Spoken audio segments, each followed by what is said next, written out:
Welcome to Struggling to Succeed. My name is Stephen, and on this channel we discuss business, philosophy, and personal development techniques. This week we'll be discussing my negative news diet. If this is your first time watching this channel, please go ahead and hit the subscribe button. My mission here is to deliver you bite-sized videos helping you start your struggling to succeed journey. Oh my God, we're all going to die! Have you ever started watching the news and then about 30 minutes later realized that you think the world's going to shit and your blood pressure is through the roof? Well, if you do, it might be time to switch it off and maybe start a negative news diet.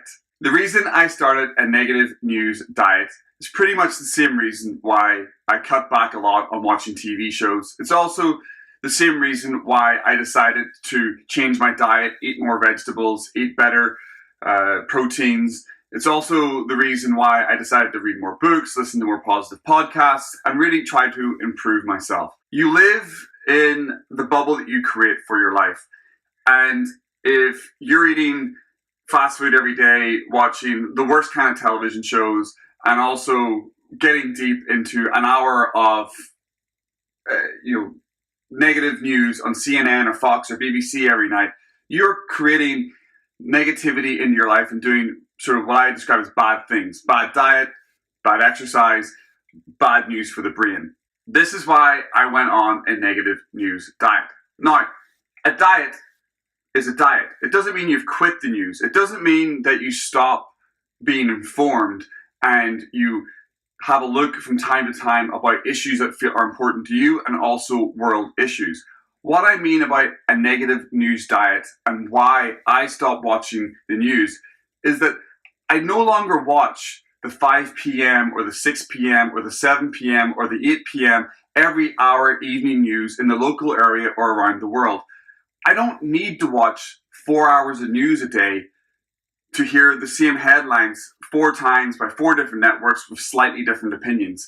All I need is a couple of minutes on Twitter, on Facebook, just to give me a general overview of what's going. It's still very, very important to stay informed about political views, about world news, and about local community news. But you don't need to be full fat news, full fat all day long.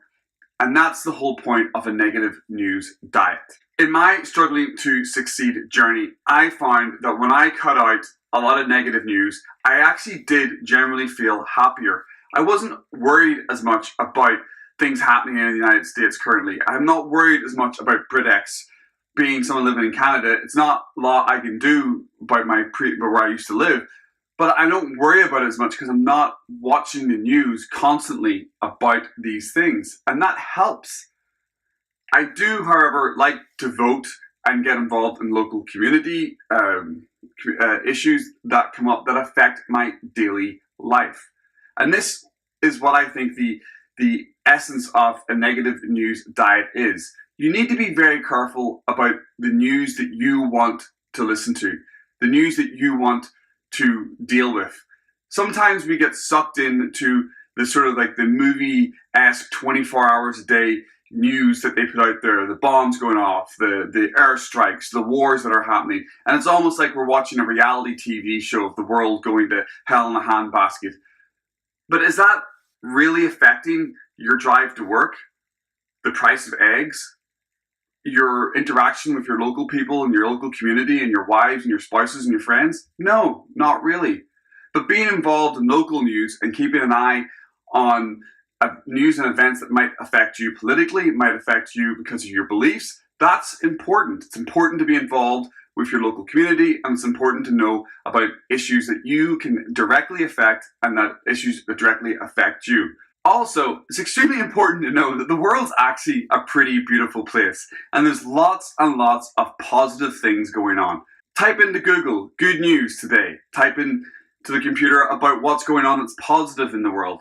Because for every horrible, blowing up tragedy that's happening in the world, there's a miracle happening. And sometimes we forget about that because our major news networks only focus on the lowest common denominator, the biggest bad news, to get views and to get people hooked at the Crisis Center, at the Crisis News Network, or watching Fox News and watching people argue with each other over issues that really don't affect you. But it's not fun watching growing smart adults argue live on television. I know some people after watching this video might say, hold on a second, Stephen, you might be creating an echo chamber of the only kind of news that you want to hear. And yes, I agree that you can create that by only choosing to watch what you want to watch and only clicking on the things that suit you.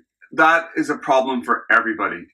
Whether you're alt-right or left-wing or in the middle, the things that you watch will affect the things that Google and other search engines pop up onto your Facebook, onto your YouTube, onto your Instagram.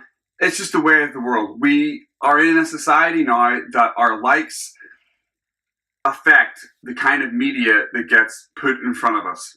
So by having a bit of a step back and removing yourself from the news and not getting stuck into clicking and watching this, you actually can get out of your echo chamber. Because sometimes I hear about major news events by listening to what people are talking about in the lunchroom at work, hearing what people are talking about on the streets, on the buses, or everywhere I go.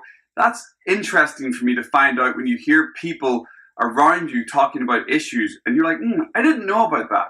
That's interesting. I might go and research that. It gets you out of your echo chamber and gets you actually listening to what other people around you see as important news rather than what the internet wants to tell you what it thinks news is for you.